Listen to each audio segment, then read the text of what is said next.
اور وہ مجھے ہیکل میں لایا اور ستونوں کو ناپا، 6 ہاتھ کی چوڑائی ایک طرف اور 6 ہاتھ کی دوسری طرف، یہی خیمہ کی چوڑائی تھی۔ اور وہ دروازہ کی چوڑائی 10 ہاتھ اور اس کا ایک پہلو 5 ہاتھ کا اور دوسرا بھی 5 ہاتھ کا تھا، اور اس نے اس کی لمبائی 40 ہاتھ اور چوڑائی 20 ہاتھ ناپی۔ تب وہ اندر گیا اور دروازہ کے باہر ستون کو 2 ہاتھ ناپا اور دروازہ کو 6 ہاتھ، اور دروازہ کی چوڑائی 7 ہاتھ تھی، اور اس نے ہیکل کے سامنے کی لمبائی کو 20 ہاتھ اور چوڑائی کو 20 ہاتھ ناپا، اور مجھ سے کہا کہ یہ پاک ترین مقام ہے۔ اور اس نے مسکن کی دیوار 6 ہاتھ ناپی، اور پہلو کے ہر ایک حجرے کی چوڑائی مسکن کے گردا گرد 4 ہاتھ تھی، اور پہلو کے حجرے 6 منزلہ تھے، حجرہ کے اوپر حجرہ کتار میں 30، اور وہ اس دیوار میں جو مسکن کے گردا گرد کے حجروں کے لیے تھی داخل کیے گئے تھے تاکہ مضبوط ہوں، لیکن وہ مسکن کی دیوار سے ملے ہوئے نہ تھے، اور وہ پہلو پر کے حجرے اوپر تک چاروں طرف زیادہ وسیع ہوتے جاتے تھے، کیونکہ مسکن گردا گرد سے اونچا ہوتا چلا جاتا تھا۔ مسکن کی چوڑائی اوپر تک برابر تھی، اور اوپر کے حجروں کا راستہ درمیانی حجروں کے بیچ سے تھا۔ اور میں نے مسکن کی چاروں طرف اونچا چبوترا دیکھا۔ پہلو کے حجروں کی بنیاد 6 بڑے ہاتھ کے پورے سرکنڈے کی تھی، اور پہلو کے حجروں کی بیرونی دیوار کی چوڑائی 5 ہاتھ تھی، اور جو جگہ باقی بچی وہ مسکن کے پہلو کے حجروں کے درمیان تھی، اور حجروں کے درمیان مسکن کی چاروں طرف گردا گرد 20 ہاتھ کا فاصلہ تھا۔ اور پہلو کے حجروں کے دروازے اس خالی جگہ کی طرف تھے، ایک دروازہ شمال کی طرف اور ایک جنوب کی طرف، اور خالی جگہ کی چوڑائی چاروں طرف 5 ہاتھ تھی۔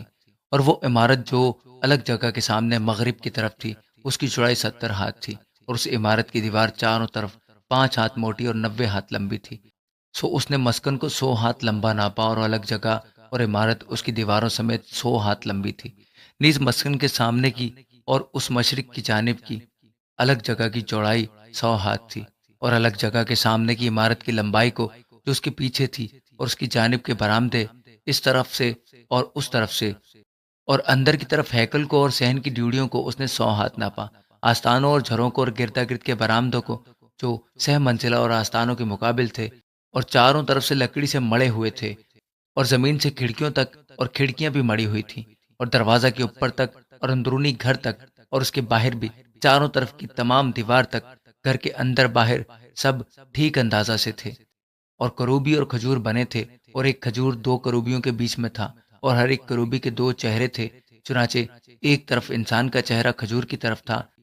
اور دوسری طرف جوان شیر ببر کا چہرہ بھی کھجور کی طرف تھا۔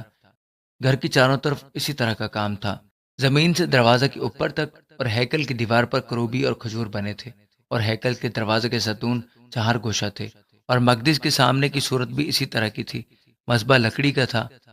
اس کی اونچائی 3 ہاتھ اور لمبائی 2 ہاتھ تھی، اور اس کے کونے اور اس کی کرسی اور اس کی دیواریں لکڑی کی تھیں۔ اور اس نے مجھ سے کہا، یہ خداوند کے حضور کی میز ہے۔ اور ہیکل اور مقدس کے 2 دروازے تھے، اور دروازوں کے 2 پلے تھے جو مڑ سکتے تھے، 2 پلے ایک دروازے کے لیے، 2 دوسرے کے لیے، اور ان پر یعنی ہیکل کے دروازوں پر کروبی اور کھجور بنے تھے جیسے کہ دیوار پر بنے تھے، اور باہر کی ڈیوڑی کے رخ پر تختہ بندی تھی،